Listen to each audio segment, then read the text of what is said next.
mark here. And today we're going to have a look at a knife that I've had for getting on 30 years now. And this is it here. It's basically a copy of a Gerber. And this is how I used to wear it back in my misspent youth. On the odd occasions I used to actually carry this thing around, believe it or not. And as you can see there, sitting in the clip, on a belt clip, in behind the belt, quite easily concealed, especially if you've got dark clothes or indeed if you're wearing a jacket. And quite comfortable like that actually. It's just on a slight diagonal up alongside the hip. And well, it doesn't affect flexibility or anything, but very easy to get at and draw that knife out. As I say, misspent youth. Never used it, I'm happy to say, for any sort of horrible purposes, but I did get a lot of general purpose use. And so without further ado, we'll cut across to the desktop and have a chat about this knife. Back in a moment. Okay, so the knife we're looking at here is a Shelham Explorer. Who's Shelham, I hear you ask? Well, they're a company that still exists here in Australia, and they do in fact still make, or they don't make, they import some knives. Basically, Shelham is a brand that's owned by a company called Sheldon and Hammond, and they're basically importers. They import into the country things like Victorinox knives, Zippo lighters, what else do they bring in? All manner of things like that. I think they do mag torch lights and a whole pile of other stuff. So basically they're an importer. And that can be shown that it was always the same back in the day. Let's have a quick look at this knife before we get into the detail. As you see, this knife's copped a flogging over the years. It's been well worn. Bits of paint chipped off everywhere, but anyway, it's a user, or it was. If you have a look here on the blade, you can see there the name Shelham, which is the Australian company, and Australia. Now, it wasn't made in Australia, it was actually made in Japan. The 4188 number there, I believe, was probably a model number. And on there is basically the name Explorer, which has been worn off quite a bit. The other side of the blade, as mentioned, made in Japan, and it's a bit of a mystery steel. It's a high stainless steel, whatever that means. So I'll shove it back down there and we'll have a quick chat about who Shelham are. They still exist, as I mentioned, and a quick bit of research on the internet revealed they in fact are responsible for providing these clasp knives, it's a picture there, to the Australian Army, and they've been doing that since the early 80s. I'd like to be able to say that that's made in Australia, but like most things here, it's imported, it's made in Japan.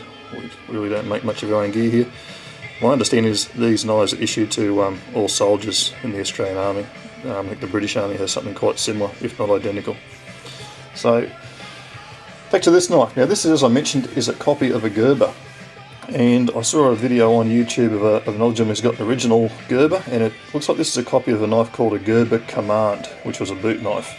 And it was basically a single-edged version of an earlier model Gerber knife. They've copied the shape and design, and indeed the sheath of this, almost identically. There are a few differences, however. We'll just talk about the specs on this knife, and I'll compare them to the Gerber. The overall length of this particular knife is 8 7/8 of an inch. Now the Gerber was 9 inches.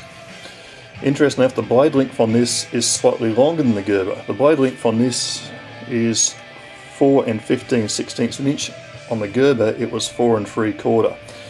Now if you can do your maths, that's going to tell you that the handle on this is shorter than the one on the Gerber, and indeed the handle on this is ridiculously short. I admit I've got large-ish sort of hands, but there's not a lot of handle there to grab onto. But in all other respects, it's an identical copy of a Gerber, right down to the detail on the handle, the guard. The handle, incidentally, is aluminium. It's got a little bit of texture into it, which I don't know how that was applied. I'll try and bring that up and show you that. But it's a fairly slick handle. Aluminium is what I believe that's made of. It is not a full tang knife. Lanyard hole there's no sign of the blade down in that lanyard hole. I believe the tang on these probably only comes to around that area, and it's then epoxied in. It's certainly still tight after all these years, so that's no sort of a problem. The knife itself, it's basically a dagger shaped blade, as you can see there, flat ground, and it's got this swedge, and on the swedge you've got this line of serrations, which I'll just bring up and show you there. I'm sure if that's not focusing very well. I purchased this particular knife in around 1982. Certainly wouldn't have been too much later than 1982. Interestingly, the Gerber Commmand this is copied from was introduced initially in 1981, and the Gerber was produced right through till 1994, which I guess demonstrates that it doesn't take too long for a popular or good knife design to be copied.